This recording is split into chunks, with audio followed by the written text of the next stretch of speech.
Hello and welcome to this Liverpool news roundup here on Anfield Agenda. My name is Conor and I'm going to take you through all of the latest Liverpool news after Arne's press conference ahead of the Arsenal game tomorrow. We have an update on Hugo Ekitike's fitness, we have a little bit on Marc Guehi, a little bit from Slot on being called dull and boring, and a few other bits and pieces as well. So please do hit the like button, hit the subscribe button, and let's jump into it. Opening question of the day, a simple one today. Leave your score predictions in the comments below for the Arsenal game. I'll give mine later on, and I will have a look through yours in the comments as well, because I'm very interested to see how confident people are, or how lack of confident people are going into this one. Let's start off with Hugo Ekitike then, who seems to be a massive doubt for the game. Reading between the lines, it does seem like he's struggling for fitness at the minute and probably won't be involved. So Arne Slot had this to say.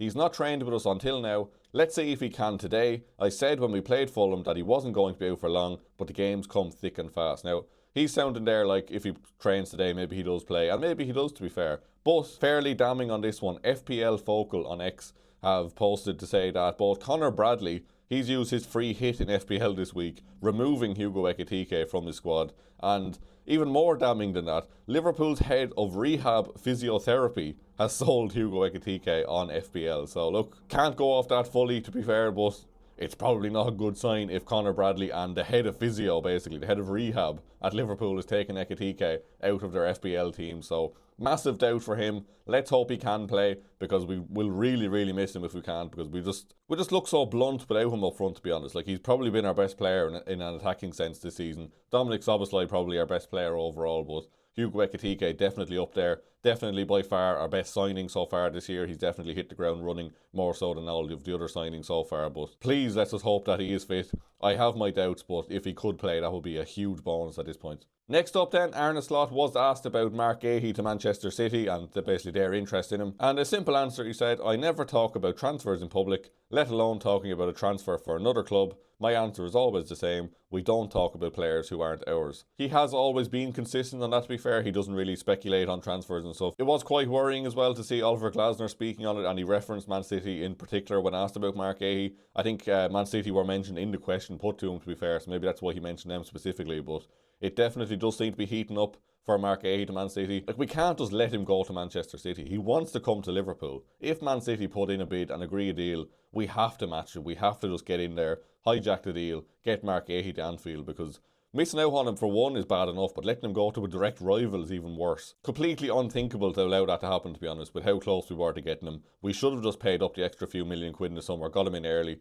given him a decent amount of pre-season to settle in as well. And maybe our season would have been different, who knows? I don't think that's ultimately the biggest issue, but if we had got Marc Guehi in the summer, I'm sure that would have helped, and we would have a few extra points now. I'm not saying we'd be top of the league or anything like that, but I'm sure we mightn't have been in as dire a situation as we are right now. So yeah, bottom line, do not let Marc Guehi go to Man City or anyone else. Just get him to Liverpool immediately. Arne Slot was then asked if he was definitely okay with the number of centre-backs he has, and he said, Joe is back now, that is a big help. There is no manager in the world that will tell you he is completely happy with 2 centre-backs, but you have to look at the bigger picture that we have signed an unbelievable talent in Giovanni Leone, who will be back next season, and this is how the club works. We have to do smart things. Now, with all due respect, Arne, he's speaking about next season. I don't think he's here next season, so I don't think Arne Slot will ever manage Giovanni Leone again, in all honesty, but you can't be happy with this. Like, Joe Gomez is back, fair enough, but he's injury prone. He wants to leave. There's still talk of leaving in January as well if we can get a replacement, which probably won't happen, but it's just a shit show, because like Konate's situation is still up in the air as well. He might leave on a free. He's not going to be putting his body on the line in the last few months of the season if he knows he has a deal with Bayern Munich or whoever to fuck off in the summer. Like, it's just, we need a centre-back. Like, I know he has to toe the company line, he has to say certain things, and I'll go on to that more in a minute with the whole squad planning thing, but just, we need a centre-back. I don't care what he says. We need a centre-back in January. Speaking about his overall squad then, Arne Slot said, I'm really happy with the squad, completely aligned with Richard and the owners. There's nothing positive from players being injured, but maybe the narrative we spent so much, and I say no, we've replaced, not added players. Nobody wanted to hear, but maybe now they are. We always said that. We always said we only replaced who we sold and didn't add to the squad, and we called that out. We criticised that. Look, we need more depth. Look at Arsenal's squad, the amount of players on their bench they can bring in and seamlessly bring them in and not drop off in quality. Like, Arne Slot himself has said he wants a small squad. Well, he's got his fucking wish now, hasn't he? We have like 12 or 13 fit outfield players, and he seems to not trust half of them as well. So congrats, Arne, you've got your small squad. You've got about 7 players you actually like. It just winds me up, like the stuff that comes out of his mouth. Like, he just excuses after excuses and just complete nonsense. This really wound me up this morning as well. So, on being asked if Liverpool are not a joy to watch, basically if we are dull and boring, he said, against Fulham I don't think people thought it was a joy to watch. Against PSG, it was for me. PSG, back in March, does he ever shut up about PSG and how much he loves them and going back to that game? Like, we've been shit since that game, so thank you, Arne, for calling attention to it. That was the last time Liverpool looked like a decent team, and Arne Slot has just pointed it out here. He's basically just confirmed we've been shit for about 9 months, so thank you, Arne, for that one. People tell me we need the extra pass. The second goal versus Fulham was 17 passes we needed before we scored.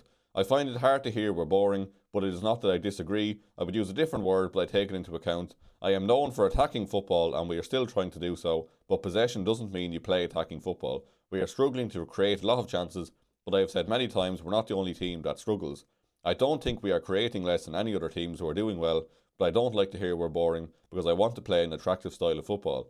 We have to find a way to play it against teams who don't want to, and that is something we haven't found enough. We are working on this every day. So like, even in that, he literally says, we are struggling to create a lot of chances.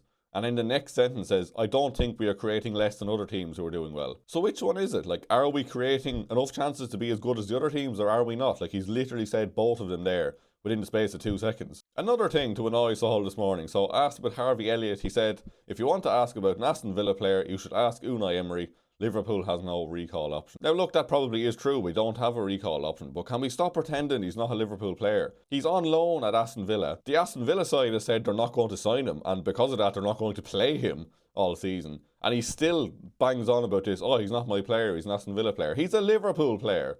He's not an Aston Villa player. Can we stop with this nonsense? Just get the boy home. Send him out to the MLS, play him at Liverpool, give him some other options. Cancel the stuff with Aston Villa so they can actually play him without having to pay the £35 million at the end of the season. The treatment of Harvey Elliott is just shocking, and it continues, and it really, really just pisses me off. And I'm sorry for being ranty today. I'm not in the headspace today to be listening to this nonsense. Like, it's just complete and total, I don't know what the word is, but yeah, you get where I'm coming from, I'm sure. Speaking on the unbeaten run then, Slot said 9 games unbeaten, but definitely 2 draws too many. We're not where we want to be. We haven't had consistency, but the talent is definitely there. Now, I definitely agree the talent is there, but I don't think the management is. And finally then, Arne Slot said, it can still be a special season. This club has shown that when they aren't in good form in the league, they can still win a trophy because we have a very talented group. Inter away, Atletico and Real Madrid at home, Villa at home, Arsenal. We've shown we can compete. We can compete, that is true. Like, I'm not going to doubt that, and I think we can go far in the Champions League if we focus on it, if we get a bit of consistency. I just have my doubts as to whether we can actually get that consistency. On our day, no doubt we can beat any team in the world. I've absolutely zero doubt about that. The team on paper is a fantastic team, especially when everyone's fit. Maybe not a minute when we have so many injuries, but if we can get some of them players back, if we can hit some form of consistency, I think we have a good chance of going far into the Champions League. I wouldn't put us by any stretch as favourites or even nearly favourites, but look, stranger things have happened. We could end up winning it, but I wouldn't be putting money on it, to be fair. Like, I just don't trust Arne Slot that he could actually manage the situation enough to get us to a Champions League final and win it. I think even if we got there, I wouldn't really back him to be the manager to get us over the line. Like, going back to the Carabao Cup final against Newcastle, like, we should have been winning that game. If that was Jurgen Klopp, we'd have won that game. And yeah, I don't know, like, maybe we do go far, maybe we do win it, and I would love to win it, obviously. I have my doubts. That's all for me this morning anyway. Again, I do apologise for being ranty, but like, some of the stuff he's coming out with just really does annoy me. Please do let me know if it annoys you as well. Hit the like button before you head out, hit the subscribe button if you're new. Craig will have a news video out in the afternoon about 4:30. He'll be live then from 8:44 as usual, and then we'll have the League Owner videos coming out at 10:30 this evening, so please do keep an eye out for those. Hit the like button before you head out. Thank you very much for watching, and I will see you very soon.